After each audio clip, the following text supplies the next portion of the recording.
Hello guys! Welcome back to my YouTube channel, The Virgin Vlog. Siyempre, hindi lang virgin, fresh din. Diba? So, ayan, basang-basa pa ako. Kakaligo ko lang sa shower room bago ako sisisihid sa iba't ibang swimming pool dito sa resort na Itech. So, ang pangalan ng resort na ito ay Busay Hotel and Resort. So, since na-visit ang aming financier doon sa previous resort, halit doon kami mag-overnight stay, na-visit siya. So, he decided to look for another resort. And so, that's why we are here.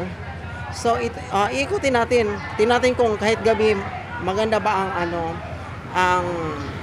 ang caption ng ating video, no? Kasi may mga part na medyo di masyadong maliwanag, but let's try. I will do my best to love God and my country. Charot! The Girl Scout promise. Okay, so, iikutin na natin. Tara, tara, tara! So guys, alam nyo ba, ito ang resort na napuntahan ko na sobrang laki. Grabe. Ilang hectares kaya to?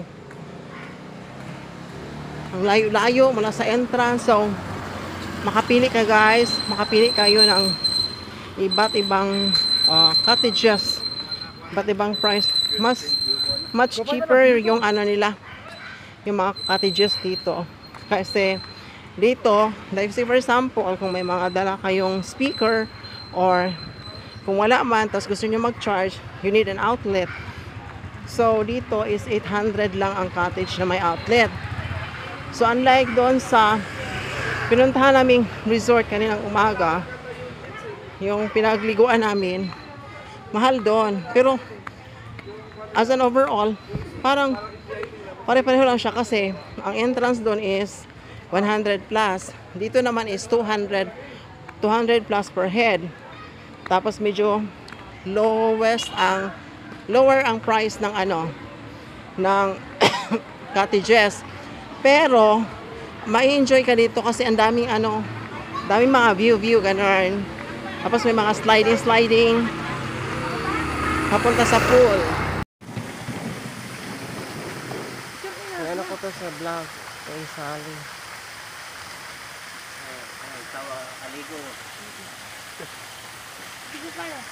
Mag-vlog ko nga. So ayan guys, ang kanilang isa sa mga cottages, o di ba bongga? Ayan.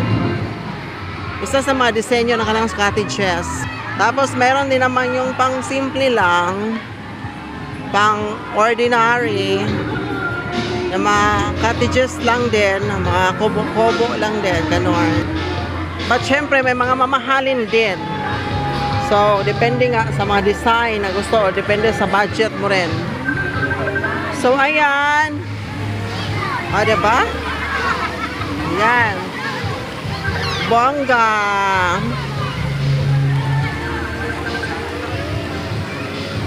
Sana all, nagluluwa ang tubig si Pagong. Sana all, nag-dehydrate si Pagong. Ganun. Ano Pagong? Carry pa today sa kakasuka. Basta yan, meron namang ganyan. Sobrang daming mga nag-outing ngayon. Kasi nga Sunday. Ayan, so kahit mahal, sulit naman siya kaya ang dami talaga pumupunta. Ayan. So, ibang disenyo naman yan ang kanilang swimming pool. So, the first one is yung pagong-pagong na may mushroom. Ito naman iba. Para siyang ring shower. Ganon. Ito naman, ibang style naman siya na swimming pool. Ang dami guys, ang daming swimming pool na iba't ibang mga disenyo. So ayan, hanap naman tayo ng ibang design ng mga swimming pool. Ito, iba naman dito. May naman to siya, sliding na sobrang taas. Ayan. So kung kaya ng mattress mo, aakyat ka doon sa pinakatuktok. Tapos, magpapadulas ka, bubukaka ka. hanggang sa ikaw ay bumagsak at pati yung mattress mo ay babagsak din sa tubig. Ganon.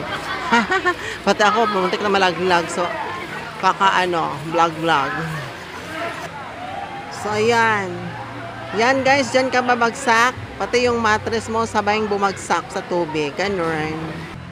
So, syempre, may mga store. Ang daming tindahan, Diyos ko. Parang ano na to. Kumbaga, nasa loob ka na ng nasa loob ka na ng MOA. Iba't ibang mga tindahan. Sobrang dami. Ito naman guys, ito naman yung slide na pambata lang. Ganon. So, medyo mababa lang siya. Tapos babagsak siya sa tubig. So, ayan, ang daming tindahan, daming mga iba't ibang paninda sa loob mismo ng resort. Ayan, iba din to, oh. Ayan, mga tindahan.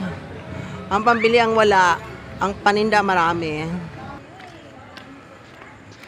So, yan, may mga mamahalin din, mga restaurant inside sa resort. Ayan. Ganon. Ayun, doon pa sa pinakamalayo yung cottage namin. Laki.